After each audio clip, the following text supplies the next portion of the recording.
Hello, everybody, and welcome to the Ubuntu podcast. It's season 13, episode 40. It's the final episode of the year and of season 13.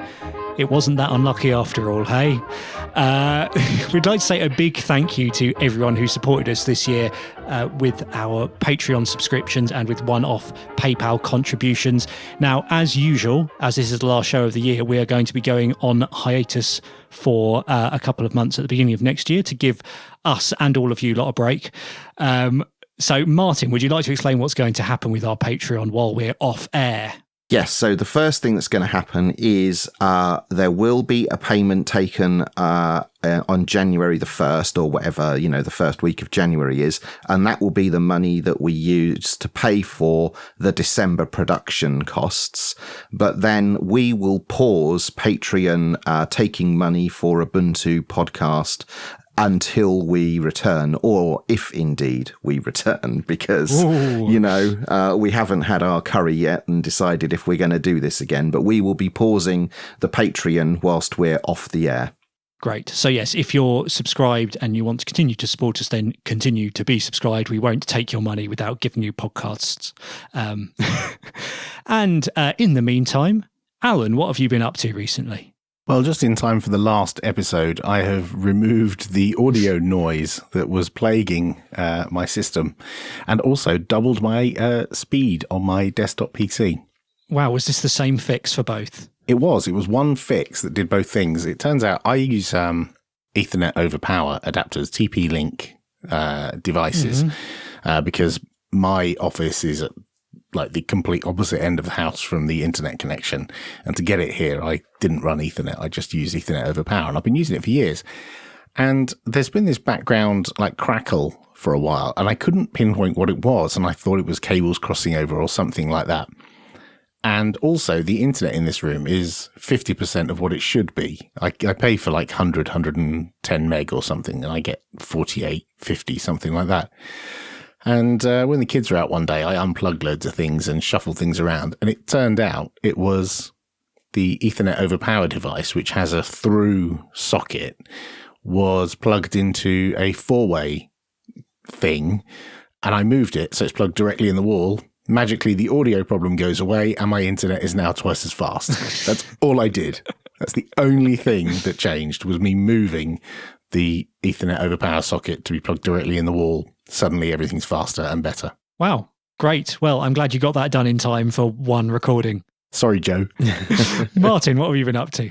I have been playing Hotshot Racing with my friends on that there internet. It's a good game. This is a driving game, I imagine. It is. I think I may have mentioned it earlier in the year, but it's having a bit of a revival at the moment. It's a low poly retro arcade style racer. It's available on Steam and you can play it under Proton. And now I'm not working for, the Christmas break. I was looking to have some fun. So I've started hosting some Linux game nights. And this is the game we're playing at the moment, doing a Grand Prix round the tracks. And can people watch you playing, even if they don't want to play? They can. I've started a second YouTube channel just for playing games on Linux. Excellent. And it's all streamed there. And everyone who's playing along with me has a voice in the room, and it's a real group effort. And in fact, some of the others are streaming as well. So you can even overlay multiple angles of the game being played at the same time. Brilliant. And with that, let's get on with the show.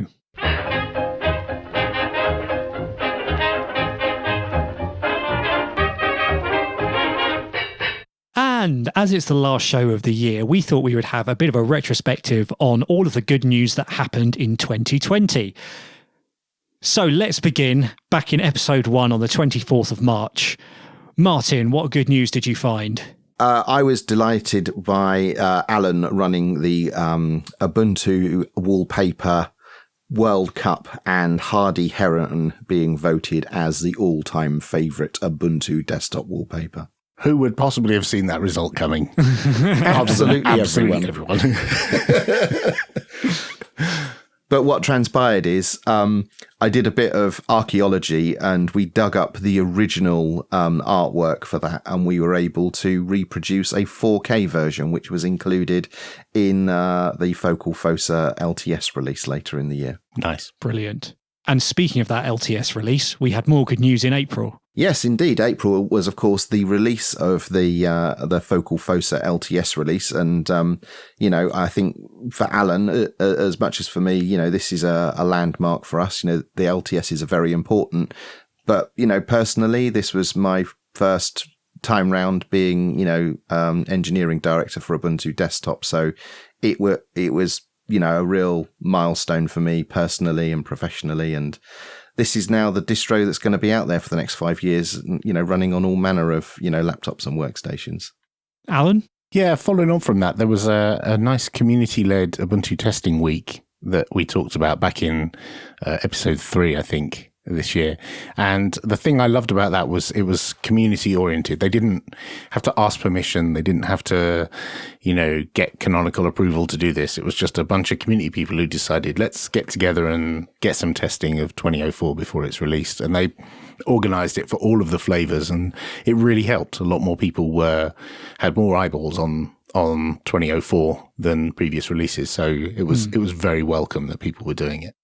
And in May, Mark Shuttleworth did an interview with ZDNet where he spoke about Canonical's finances, possible initial public offering, and going into some details about Canonical's profitability, which is interesting because ZDNet did some looking into Canonical's reports, which they file, which show it's actually been a profitable company since 2018. Which is really cool to see that, they talk about how it's not as profitable as Red Hat because you don't have to pay as much for Ubuntu as you do for Red Hat.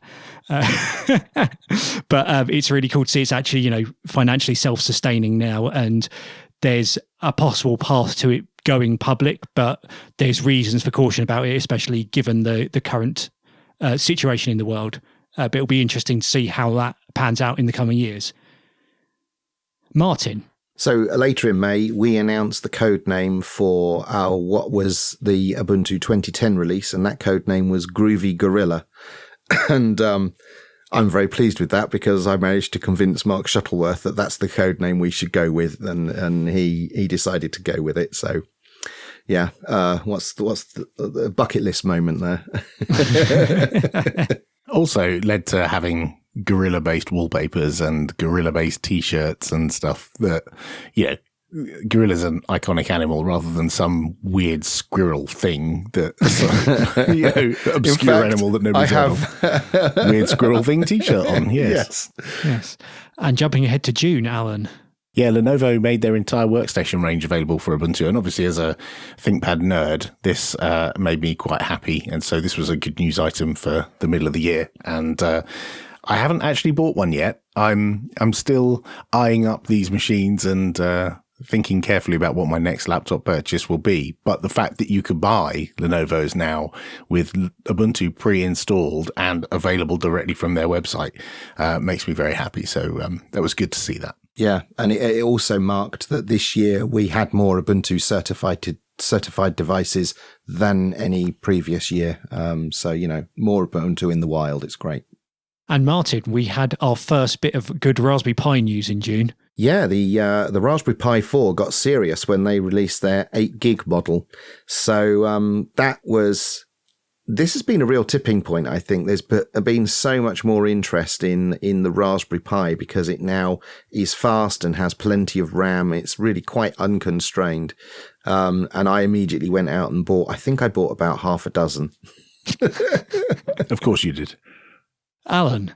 So as part of my drumbeat that I've been banging for a while about people should stop making distros and start making more applications, I was pleased to see that Flutter SDK came to Linux. So people have another avenue to either develop brand new applications or port applications that are made available for other platforms like Windows and Mac. They can bring to Linux a lot easier using Flutter. And so in July, I was quite pleased to see that people have an additional avenue through which to express themselves in app development.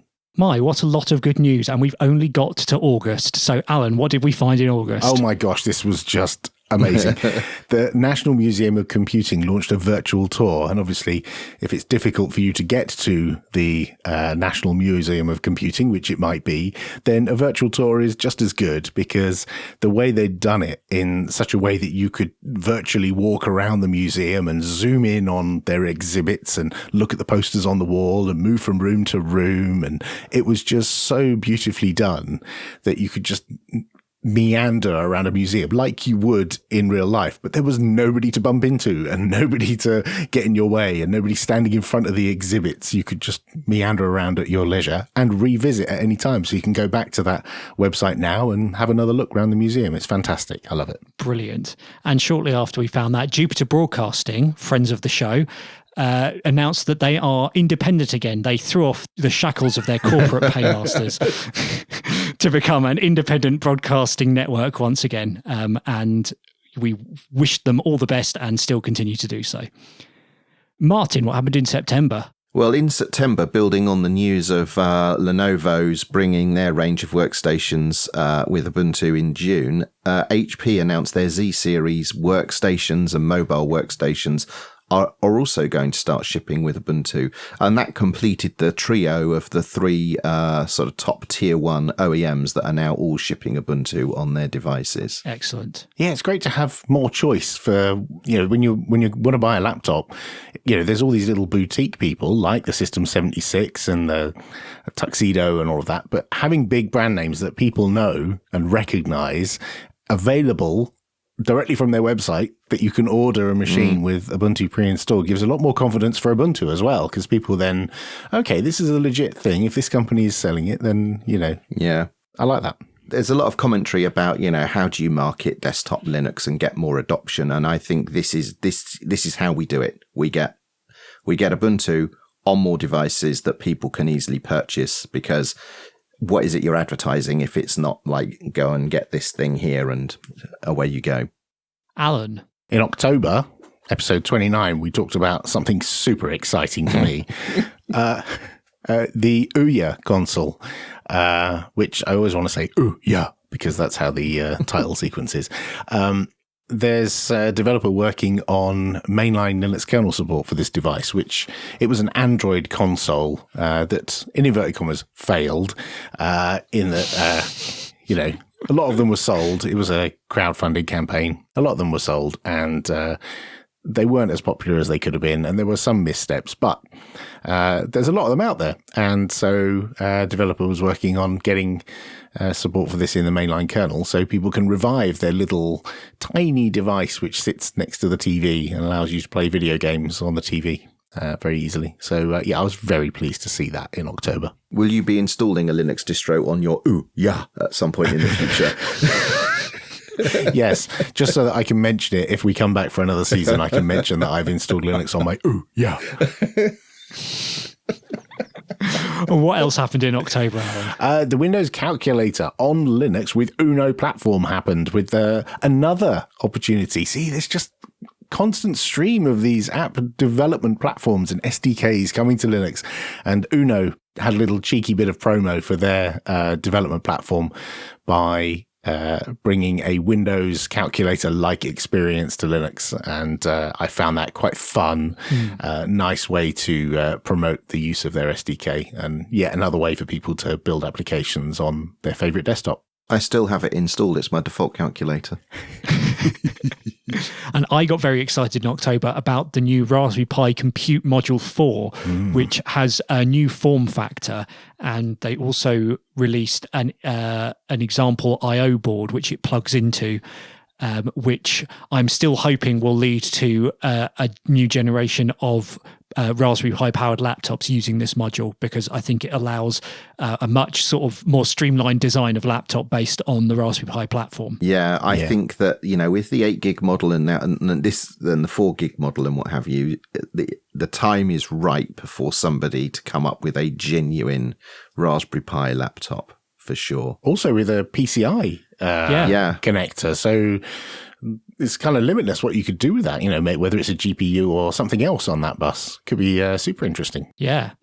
And that wasn't it for the Raspberry Pi news, Martin. No, in November, they announced their Raspberry Pi 400 keyboard, which I think is my device of the year. You know, we've covered all of these Raspberry Pi announcements. They've been busy over the course of 2020, but I thought this was absolutely splendid. The keyboard form factor really makes it super convenient to have a Raspberry Pi just on your desk and in the corner, and you can just pull it forward and do stuff on it when you need it. I love it. It's a great, great device. And the book that comes in the full kit is brilliant. If you've got, kids and they're just getting into Scratch and stuff, that book is just a treasure trove. And finally, Martin. Some Ubuntu Mate news. How could we not have a little bit of Ubuntu Mate news at the end of the year? So in late November, the Ubuntu Mate team announced that we had enabled the GPD WinMax mobile gaming laptop, and official firmware is available from the GPD website and the Ubuntu Mate website. Great. Well, listeners, what a good year it was for news. If we've missed out your favourite news story from the year, why don't you let us know? You could email show@ubuntupodcast.org. We will still be reading your emails in between this year and next year, or you could come and tell us about it in our Telegram channel. Go to ubuntupodcast.org/telegram.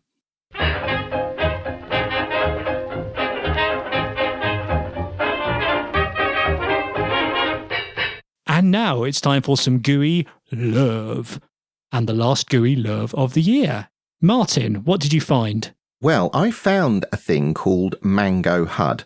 I mentioned earlier in the year that I'd been playing Cyberpunk 2077 on Linux, and I found a couple of other people that were doing the same. And one guy had put one of these frame rate time interval counters overlaid, and I was like, ooh, how do you do that? And it's this thing called Mango HUD. So I thought, I want that. And I built it from source like an animal and made it work. And I thought, this won't do. So I then found out that the Debian gaming team had been preparing packaging for Mango HUD. So I took that and adapted it and backported it to Ubuntu and published it in a PPA. Mm-hmm. And I now have my games in Steam automatically launch this overlay, so I can see the power consumption of the GPU, the temperature of the GPU and the CPU, the frequency they're running at, how many frames per second, the frame rate intervals and all the rest of it. That's really good, because my previous solution to this when I had an NVIDIA GPU was I would SSH into my Steam box from another computer, right, and run the NVIDIA CLI tool, which output this to the command line. Yeah. Does it work with any GPU? Yes. So the one in my PPA does. So the one that the Debian team are publishing doesn't have the NVIDIA GPU enablement, but I've enabled that in the version I publish in my PPA. And when it starts, you can just use Shift F12 to turn it on and off. So nice. I have it always start, and then I can turn it off when I don't want it to be there. And it doesn't lag the game or impact the game performance in any way noticeably? Not that I can measure, no. And then when I put some tweets out about this, and then a bunch of people said, oh, well, what you need now is this thing called Goverlay. And Goverlay is a thing that configures Mango HUD to say what attributes you want displayed and what color and where you want them. So I've also prepared and packaged Goverlay, and it's in the same PPA. So you've got the UI to configure and manage this thing. And we'll have links to the show notes to where you can get all of that stuff. Nice.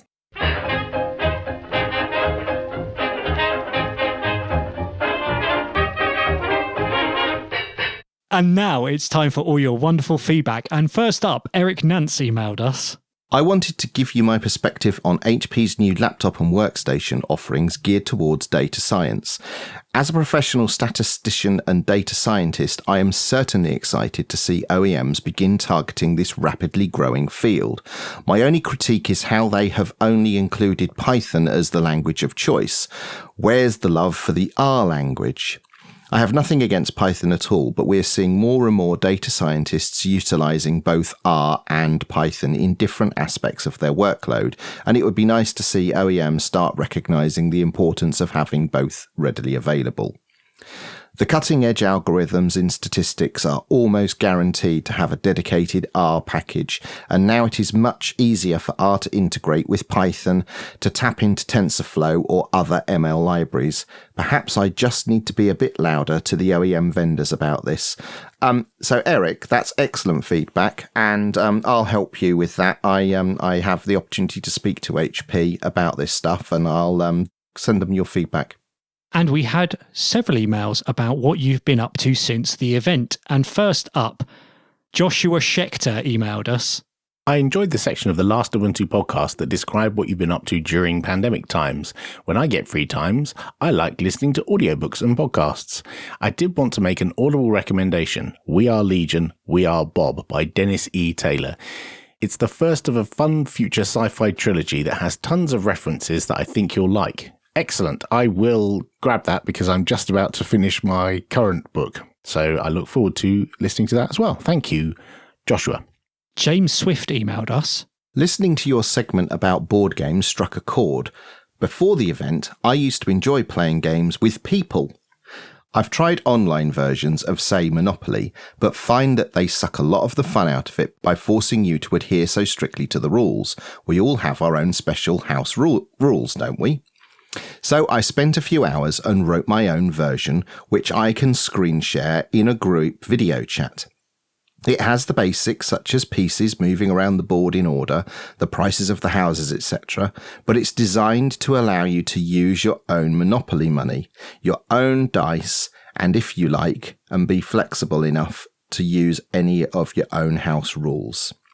I've only tested it in a real game once and it worked well, except I forgot to make an option to allow players to declare bankruptcy. So sadly we're doomed to play for an eternity. But isn't that how all Monopoly games go anyway? I like this because this is not only playing games during the event, but also developing something new during the event. Right. So that's excellent. I approve. Yes. And Ian Forbes emailed us. In episode 36, you asked us how people have been filling their time after the event. As I'm in Sweden, we're not in strict lockdown, but staggered shifts have been introduced at work to minimise staff interaction following a small outbreak. How do I counter the existential angst? Mainly, Talisman, digital version, Among Us and Tabletop Simulator on weekends, and during the week, the Great Courses audiobooks. These books are often 16 plus hours long, so you get a lot of value for your credit. So far, I've taken courses in biology, human behaviour, Eastern religion, and Russian history. I should be able to crush the rest of the family at Trivial Pursuit over Christmas. It's fantastic. Very good. Graham Ashton emailed us. I too have been focused on decluttering recently and have many things to photograph, describe and take to the post office. I also have a spreadsheet of things sold and cash recouped. Very motivating. The main reason I'm emailing is that I'd love to know what you've discovered about cheap and responsible packaging, Alan. Any tips? So, every time something arrives at Shea Popey in a cardboard box, I keep the cardboard box. I reuse cardboard boxes all the time. And if you come into my kitchen, along the top, above all the shelving that all the kitchen stuff goes in, there's just lines and lines of cardboard boxes. Because I would way rather reuse existing cardboard boxes and reuse the packaging than create something new. So that's my thing, is I keep them, and it makes my kitchen look a bit cluttered if your eyes go above 6 foot. But if you keep your eyes at 6 foot and don't lift your eyes, it looks fine. It's fine. Nobody cares. But yeah, there are a whole load of boxes in my kitchen that I reuse. That's what I do. And finally, Dave Parker emailed us. Greetings from Canada. I tried the roast potatoes and they were a hit. Thank you. I thought I'd share my Linux project. As a chiropractor, I was forced to close shop for 6 weeks back in April to May, so I did a command line love project. I can never find a Linux music player whose playlist could easily be shared with an Android player, so I made one. It's a bash script that extensively uses YAD, yet another dialogue, and mplayer. Apologies for the unschooled coding. This is also fantastic. It hits so many buttons. Like, it's a shell script and you've created something. I approve of this completely. It's fantastic. Yes, and we'll have some links in the show notes to Dave's project. It's called YAD Player. And that's all of your feedback for this week and indeed this year.